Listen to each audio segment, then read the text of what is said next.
A lot of action happening today in the overall stock market. Basically, you had a 200 plus point drawdown coming in your SPOOs in here in midday, bottomed out, nice V-shaped recovery, about 100 plus points to the upside and some change. And that's kind of where we ended the day. So a nice big V in here. We'll take it. We figured that we were going to get a sharp recovery, especially because Monday, we did not get a large recovery that we thought we would, right? So you had that big drop coming on Friday. Monday's close wasn't as big as you thought it would be, coming off a 200 plus point drawdown in the overall markets. Obviously, today we made up for that and then some, but also it had to come with another 200 plus point drawdown in here. So, more or less, if you bought puts at the beginning of the day, you were good. Midday, if you switched to just buying calls, guess what? You made money all around, right? So that's kind of the moral of the story in here today. We're going to take a look at a few stocks in here. We got a lot to go over, so we're going to try to bust this out as quick as we can. We're going to start with NVIDIA here. We ended the day at 208, but we were trading just below that 200 level. They were trying to pin it down there for a little while. Obviously, once Trump started tweeting about what was going on in overseas and retaliation and things like that could happen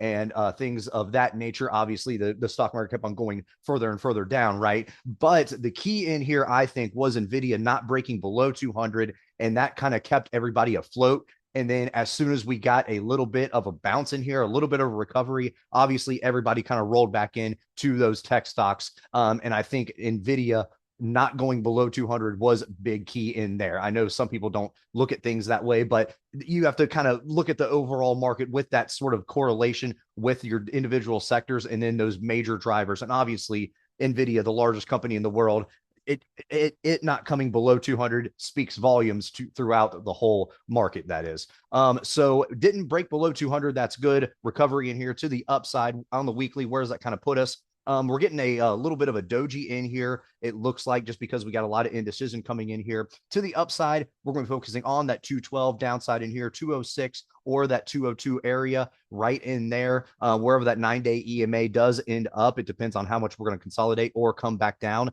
as we close out this candle. But that's what we're looking at in here in NVIDIA. IV rank in here is 39. Obviously, volatility rose today. You had your VIX around 23 and then a collapse as we went back into the end of the day. So everything's starting to normalize a little bit, right? So your bonds kind of started to pop in there, especially when we had that pullback. But then when the market was still rising, your bonds were still going up too. So you had that inverse correlation, positive drift overall. So now we're going to see if we start to kind of get that inverse correlation tomorrow, which means bonds keep on going higher, market coming down, and vice versa. But we'll see what happens in there. We're going to see how that affects these major names, such as NVIDIA. You have right around a $3 expected move in here by tomorrow's expiration. If you go out to Friday's expiration, $6. And if you go all the way out to your June monthly, it looks like a $10 expected move in here, priced in by your options trader. So your extrinsic value in your options is getting a little bit bloated in here just because your implied volatility in that VIX, like we mentioned earlier, was climbing back up above that 20-point level in here. Now we're going to take a look at AMD since we were looking at NVIDIA. Basically, we're kind of range bound in here overall. You can see that body isn't really getting any closer to that upper or that lower wick in here. Kind of the same story in NVIDIA as well. So what we're going to look at in here, we're actually going to look at these fan trend lines right here. So going forward, we're going to be looking at that 491 area to about 495. That's going to be a spot that we're looking at for our major resistance to the downside in here, right around that 445 to right around that 440 area for the downside in here as our nice support. Anything outside of that, we're looking at that 9-day EMA coming in right around that 420 area. And then anything above more or less that 495 area to the upside, we're going to be looking at 500. And then anything nice whole number wise, psych level wise above 500. We're also going to take a look in here at Tesla just one more time. I know we just did a video on this, but it is a very good gauge for big movers in here. And you can see overall, again, we're talking about dojis. We're talking about confined moves in here.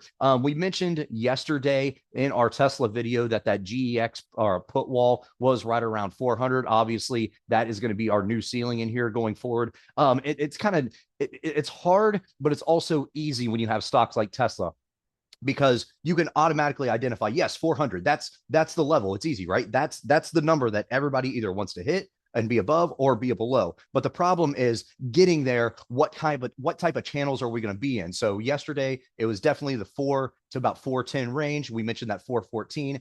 We still like that as our resistance in here. So about 410 to about 414 was going to be that trap zone.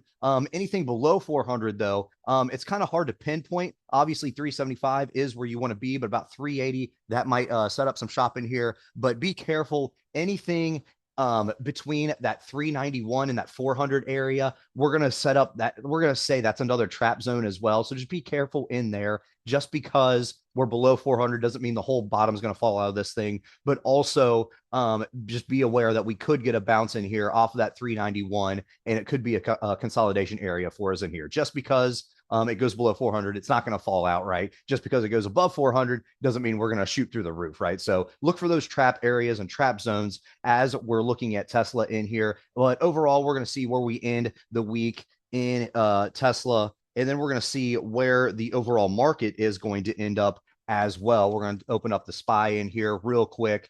Obviously, this is a weekly candle, so you can't really see the big, huge dips in here, the V shape that we had in here on the day, but you can see this nice, big, long wick in here, but yet the body has closed up here so far on the week. So going forward, what are we going to look at here on this chart? Obviously, 749, major resistance in here. That's what we're looking for, but we're going to bring that back down since we are at 737 right now. We're going to be looking at that 741 area. That's our first area concern. Then we can worry about the 749s. To the downside in here, we're going to be looking at that 731, and then we're also watching that 723 area, which was basically more or less where we bounced off of this morning. We also have this 9-day EMA that we have to worry about to the downside in here. That's sitting at 728, but we honestly didn't care about that too much today. We more or less kind of worry about that 723 and 724 area. So going forward, I don't know how much weight this 9-day EMA will hold, especially since we did touch it technically in here today. So let's see what happens in here going forward. So all in all, we'll see what kind of consolidation we get tomorrow, or are we going to recover more, pull back more? Not sure, kind of all dependent on Trump, but all in all, let's see how we close out tomorrow's midweek candle in here, and then we're going to see how we end up closing on all our weekly candles across the board in here. All right, guys, if you like this video, make sure to check us out on all of our social media. We also have a Discord service if you are interested, and you can find all of our socials in the description below.